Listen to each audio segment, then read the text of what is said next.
friends, how are you? And happy 2025. Welcome to the first official video of the new year. Okay, so my husband's birthday, unfortunately, his whole life has been right after Christmas. And so today I am gonna take you along with me on cooking his annual birthday dinner.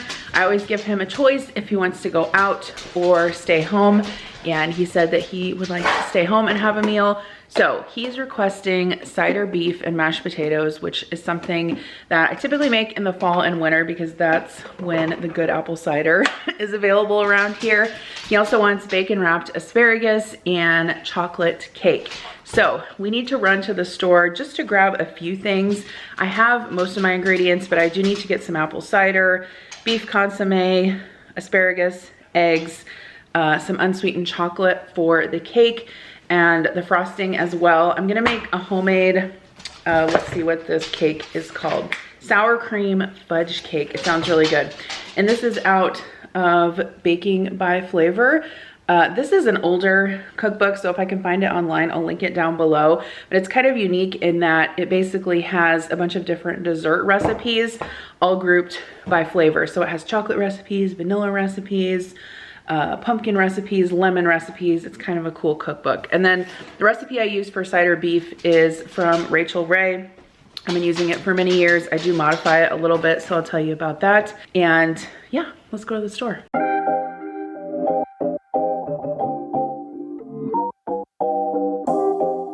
Okay, we're gonna grab some asparagus. I wanna try to get a bunch with like some bigger stems since we're gonna do bacon wrapped. Okay, I'm gonna grab this old-fashioned apple cider. You do not want apple juice for this recipe. It's too sweet.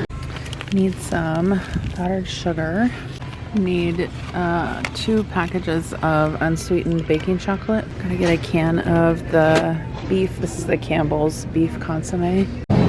Grab some eggs. They've gotten super expensive. Also got some ice cream to go with the cake.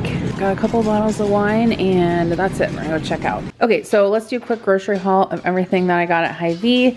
Refilled on some diet soda. They had buy one get 2 free for Coke products. So I got a Sprite Zero, a vanilla Coke Zero. I don't think I've tried that one yet. And Cherry Coke Zero, which is one of my favorites.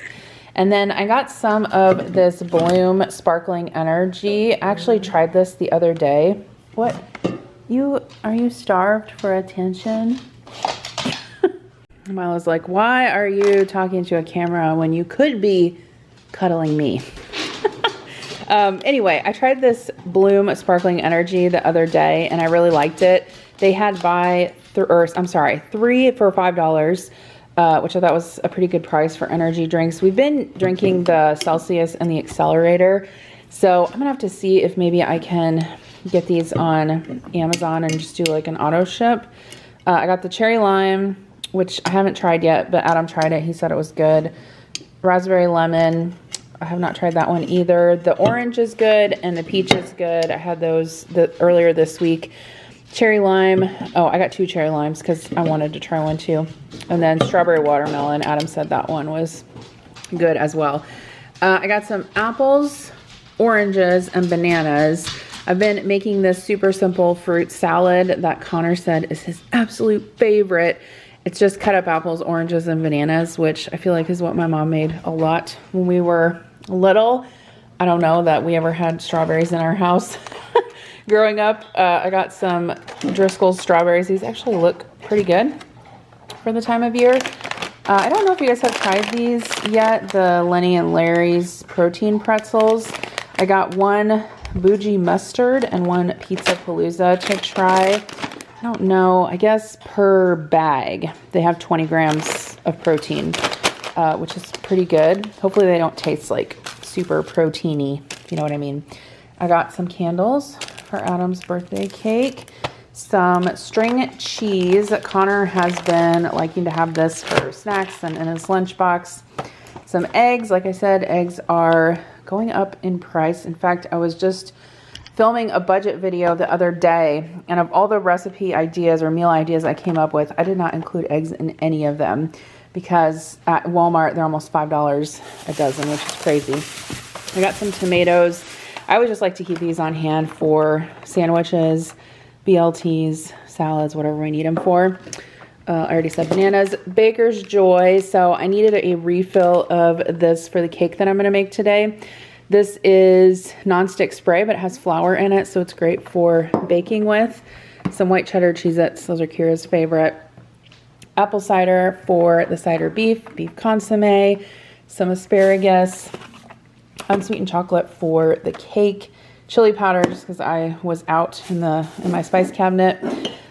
2 of these Yoplait yogurts, 1 strawberry and 1 lemon. Kira and I both like these. Powdered sugar for the cake, and just some bread because we are almost out. We're gonna go ahead and get started on the cake so that can cool and I can frost it and everything. So what I'm gonna do is put some of this Baker's unsweetened chocolate powder in this double boiler.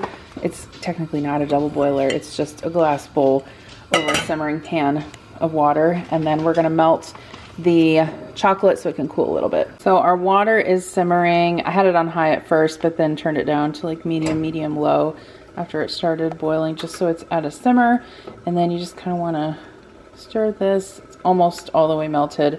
As soon as all the chunks of chocolate are gone and it's melted completely, I'm just going to remove it and let it cool while I start to put the rest of the cake together. I'm going to sift the dry ingredients together. So in this fine mesh sieve, which you can use a sifter as well, you don't need one if you have a fine mesh sieve like this. I've got some cake flour, 1 3/4 cup of cake flour, and then 1/4 cup of all-purpose flour. I'm gonna add 3/4 teaspoon of baking soda, 1/4 teaspoon of baking powder, and a little bit of salt.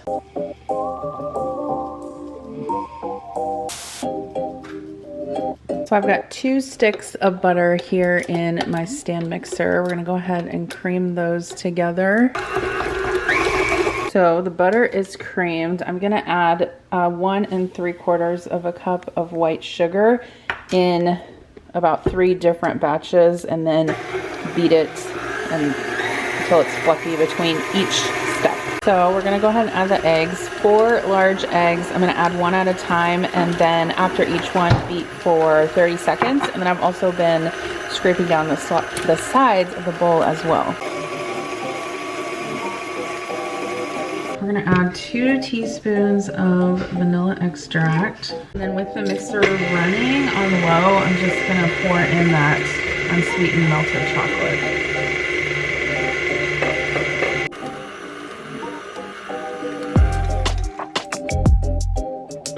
To finish the cake, I need to add the dry ingredients and then the sour cream and the buttermilk. So in this cup, I've got 3/4 cup of sour cream. I'm gonna add that to this bowl. I added 1/2 cup of buttermilk in here, so I'm just gonna whisk this together, and then we'll add this alternating with the dry mixture to the cake.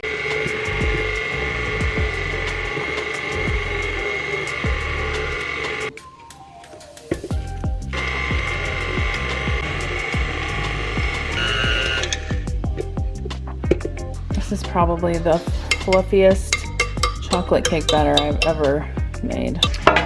I sprayed this 9x13 pan with the Baker's Joy spray, and I'm just gonna add the batter.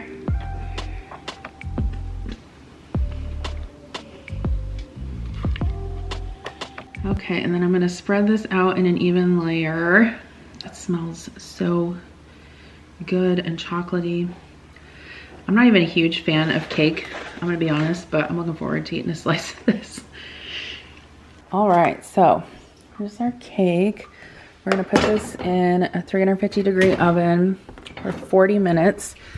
I did get myself a really inexpensive oven thermometer because I wanted to validate the temperature of my oven, and it seems to be mostly accurate, so that's good. For the frosting, I am melting 3 ounces of unsweetened chocolate, and I have sifted 6, actually got my sifter out for this because it was a lot of powdered sugar.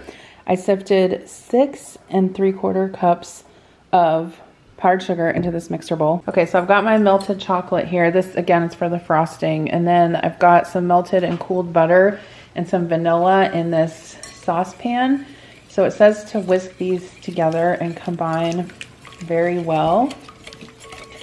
Because if you don't do this, then the frosting's not going to be right. So All right, we're gonna add our chocolate to our sifted powdered sugar. I'm like nervous to make this frosting, I don't know why. I'm gonna add the milk. And we're gonna whip this up. I should have gotten some canned frosting in case this was a bust. Okay, actually that looks good. Okay, so we're gonna scrape this down. This is kind of a different recipe in that you frost the cake while it's warm and then let it cool. So I'm kind of excited to try this method. I don't think I've ever made a cake like that before. That totally worked. Look at that. Look at that. Okay, so basically it says to put some plastic wrap over the top of this and just set it aside until the cake is ready to be frosted. All right, so I just took the cake out of the oven. I did test it with a toothpick. Totally done, looks great. The recipe says to cool this for 5 minutes and then it's still gonna be warm. We're gonna put the frosting on.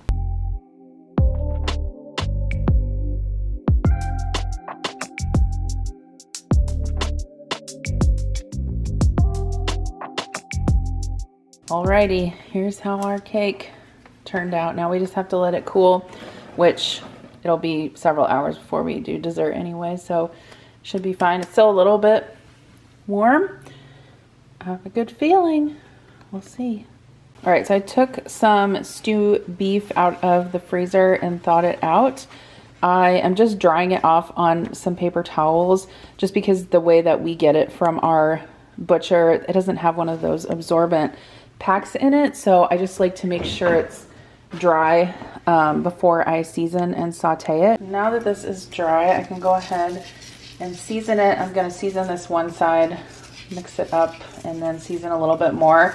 I'm just going to use kosher salt and black pepper per the recipe. Sometimes I get questions about this pepper mill. I first learned about those types of pepper mills. I forget what it's called. Is it called a pepper mate? Yeah, pepper mate. I first saw those actually on Food Network. I think Ina Garten had one on her show like years ago. And I finally got one for myself several years back. You can get them on Amazon.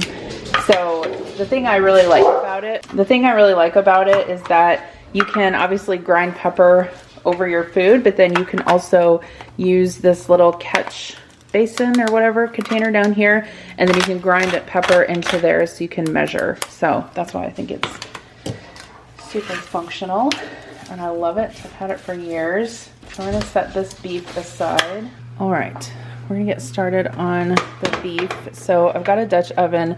This recipe is cooked, oh my onion's gonna fall, partially on the stovetop, and then it needs to finish in the oven for about an hour and a half. So it's almost 4:30, so I want to get it in the oven. I've got some butter in here. I'm going to add just a little bit of oil so the butter doesn't burn. And then we're going to brown the beef. I also need to cut up 3 carrots and an onion. It's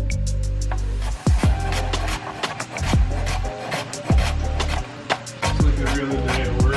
Yeah. Day off. Good.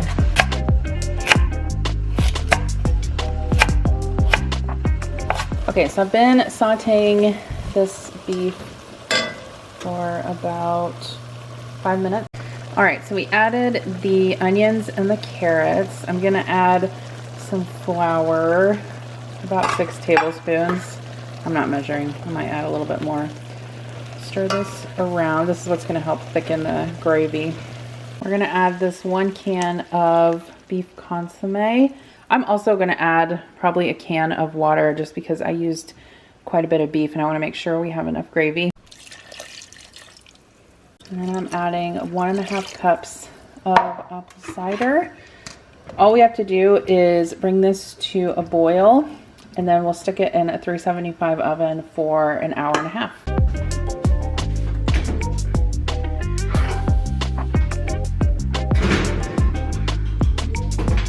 I'm gonna get my asparagus washed up and prepped. What I typically do for the asparagus is you just need to break like the woody end off. It will kind of let you know where it snaps if you just whoop, bend it like that. Some of these are kind of floppy. So what I'm gonna do is put this asparagus in my salad spinner and soak it in cold water, and that will help hydrate it a little bit. You can really do this with any veggie. You can do it with, you know, lettuce, greens. In fact, I had like a very wilty bunch of green onions earlier this week, and I soaked it for like an hour in super cold water, and it perked it right back up.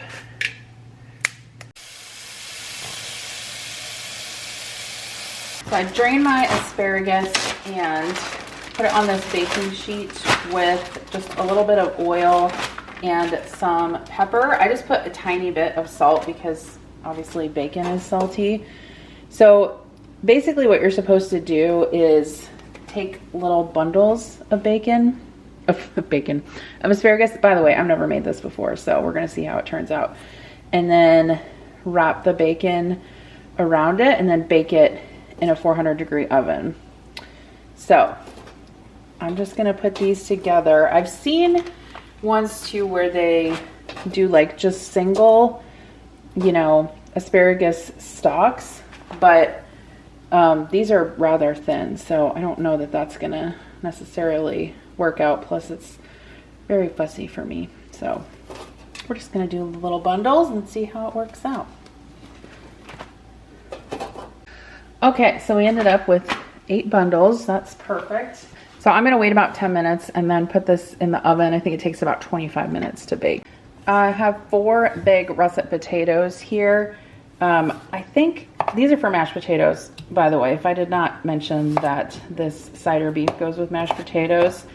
I'm gonna cut these up into like, not super small, but small cubes, small-ish cubes, so that these will boil quickly. And then I'll just put them in a pot of salted water.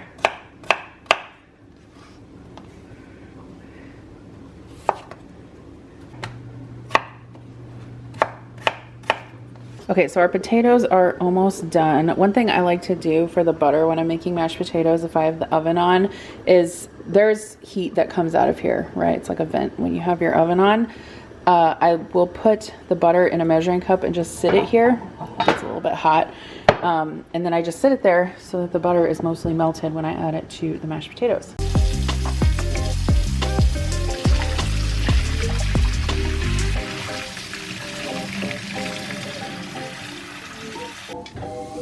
So after I drain the potatoes, I'm just adding a little bit of half and half and that melted / softened butter and mashing these up with some salt and pepper. I always like to put a dollop of butter on top while I finish the meal.